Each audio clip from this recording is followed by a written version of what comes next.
cara bertindaknya, kalau itu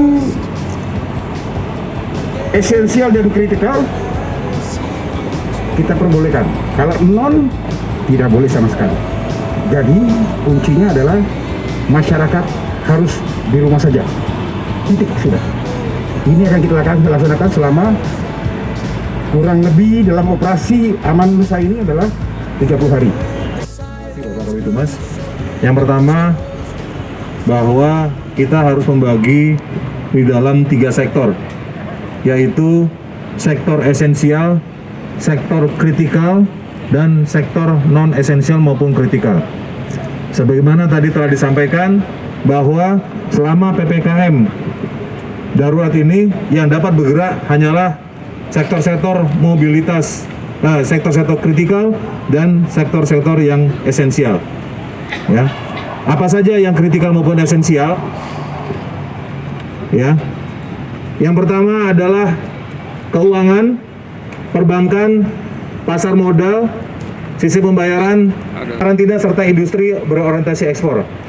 Satu kritikal adalah energi, kesehatan, keamanan, logistik dan transportasi, industri makanan dan minuman, petrokimia, semen, objek vital nasional, penanganan bencana, proyek strategis nasional, konstruksi dan utilitas dasar seperti listrik dan air, serta industri pemenuhan kebutuhan pokok masyarakat. Ini hanya adalah sektor-sektor yang bisa bergerak. Di luar itu maka tidak boleh ada mobilitas. Selama PPKM darurat ini diharapkan Jakarta sunyi dan senyap. Semua orang yang tidak termasuk ini dan tidak ada kebutuhan mendesak, semua diharapkan tinggal di rumah. Kenapa? Karena pertama, pusat perbelanjaan, mal sudah ditutup, tidak boleh operasi. Yang kedua, kegiatan belajar mengajar dilaksanakan secara daring seluruhnya.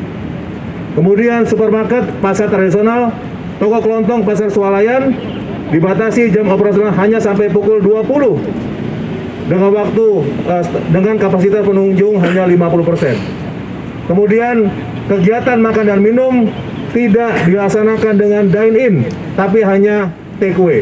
Jadi tidak boleh makan di tempat, semua take away. Nah, untuk melaksanakan ini, next, lanjut.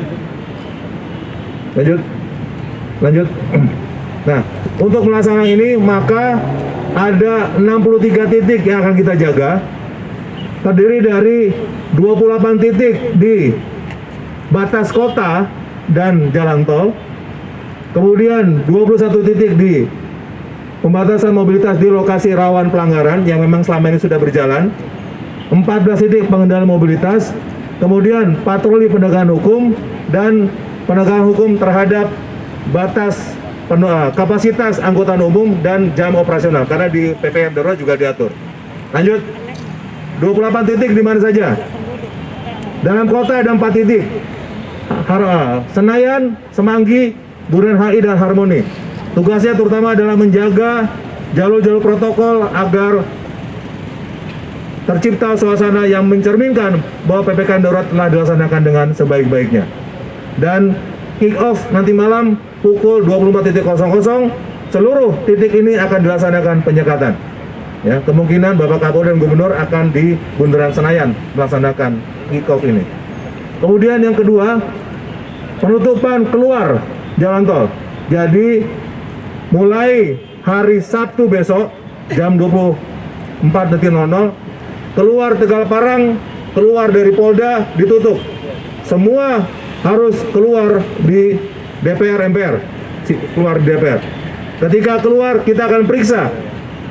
Kalau dia bukan termasuk yang kritikal maupun esensial maka tidak boleh keluar. Akan lurus. Kalau dari tim barat ke timur maka offline Semanggi, offline Senayan, offline Pancoran kita akan tutup. Hanya bisa keluar di Darmais atau di Cawang. Sama. Keluar di Darmais atau Cawang pun akan kita periksa. Kalau bukan kritikal dan esensial tidak boleh lewat. Kemudian yang berikutnya ada 19 titik di batas kota dan batas provinsi, yaitu Ring Road Tegal Alur, Joglo Raya, Kalideres, ini untuk membatasi dari arah Tangerang masuk Jakarta. Kemudian Pasar Jumat, Budi Luhur, ini akan membatasi dari Jakarta Barat dan Tangerang masuk Jakarta. Kalimalang membatasi dari arah Bekasi. Kemudian Jalan Raya Panasonic, Jalan Raya Bogor, Jakarta Timur, ini juga membatasi dari arah Depok. Termasuk juga Depok di Cilangkap dan Parung Ciputat, ini membatasi Depok dari arah Bogor. Kemudian Batu Ceper membatasi yang dari Jakarta masuk ke Tangerang. Jatiuwung membatasi untuk ke arah Tangerang Kabupaten. Medan Satria, Jalan Sultan Agung membatasi orang Bekasi ke Jakarta atau Jakarta ke Bekasi. Kemudian Nur Ali, Kalimalang, Kedung Waringin membatasi Kerawang ke Bekasi. Tambun membatasi antara Bekasi Kota dengan Bekasi Kabupaten. Bintaro dan Legok membatasi antara Jakarta Selatan dengan Tangerang Selatan. Kemudian Lenteng Agung membatasi dari Depok yang menuju ke arah Jakarta Selatan. Kemudian di Cakung ini juga membatasi orang dari arah Bekasi lewat Pulau Gadung, lewat mau ke Kelapa Gading, ini kita batasi di Cakung. Titik-titik ini akan operasional mulai pukul 24.00. Next, ini dia titik-titiknya, bisa dilihat. Ini adalah semua merupakan perbatasan-perbatasan masuk kota dan perbatasan-perbatasan di Provinsi DKI Jakarta.